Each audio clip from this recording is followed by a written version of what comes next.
और जो माता है ना, वो माता आत्मभाव वाली है, जिससे संजीवनी बूटी तैयार होती है।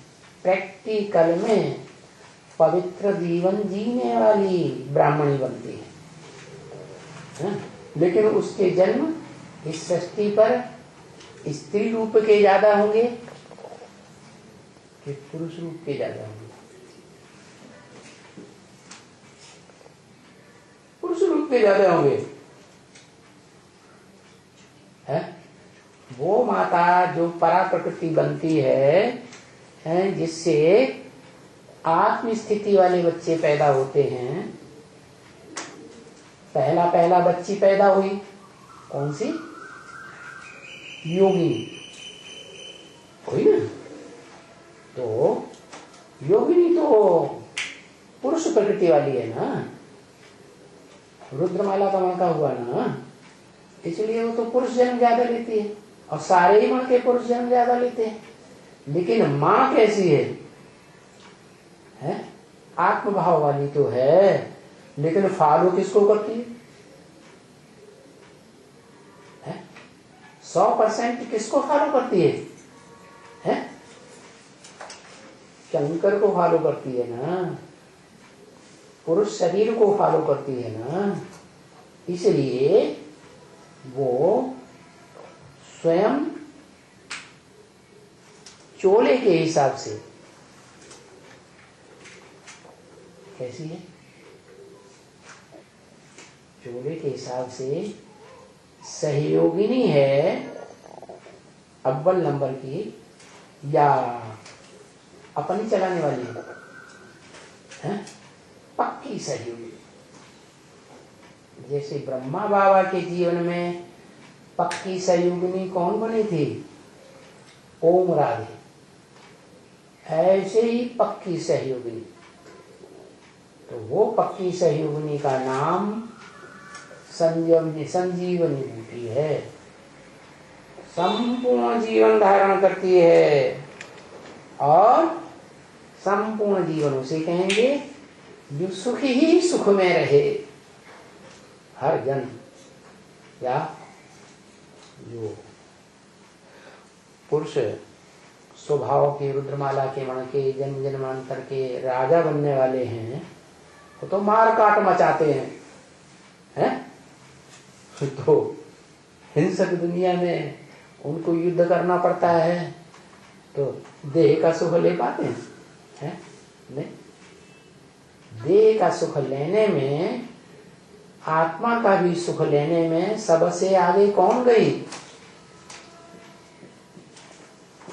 है? रानी तो दुनिया में बहुत होती है, महारानी है शंकर। शंकर का कहाँ देह का सुख, आत्मा का सुख। और जो विष पीने वाला है देह से,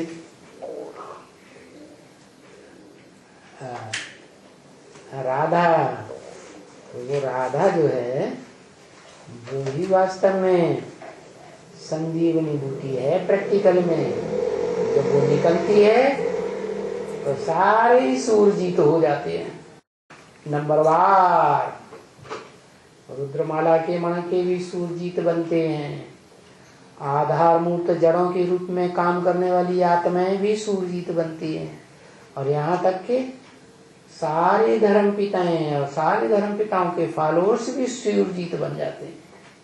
क्या सब पुरुषार्थ में खड़े हो जाते हैं। क्या पुरुष अर्थ, आत्मा के अर्थ, आत्मा के कल्याण के अर्थ क्या करने में लग जाते हैं? जो तरीका बताया, अपन को आत्मा समझ करके साकार में आए हुए निराकार शिव के स्वरूप को याद करो,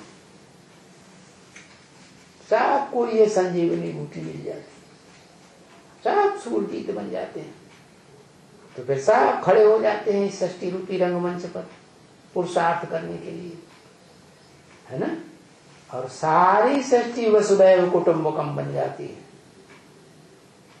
सारी वसुधा के जितने भी प्राणी मात्र हैं, मनुष्य मात्र हैं, वो सब सुखी हो जाते हैं। यथा राजा पता पड़े।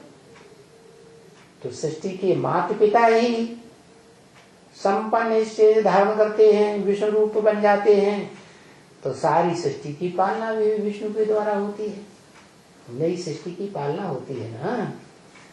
तो ये तो होते हैं, बहुत ही ढेर के ढेर होते हैं। क्या होते हैं?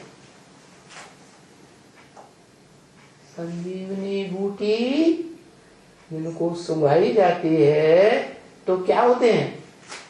खड़े हो जाते हैं पुरुषार्थ। थोड़े नहीं, क्या कितने, बहुत, कितने ढेर के ढेर। अरे बताओ,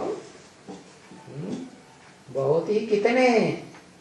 अरे राम राम, हाँ 750 करोड़, 7.5 अरब कितनी मनुष्य आत्माएं संजीवनी बूटी सूंघती हैं और पुरुषार्थ में खड़ी हो जाती है। जैसे विष्णु खड़ा हुआ है त्रिमूर्ति में, क्या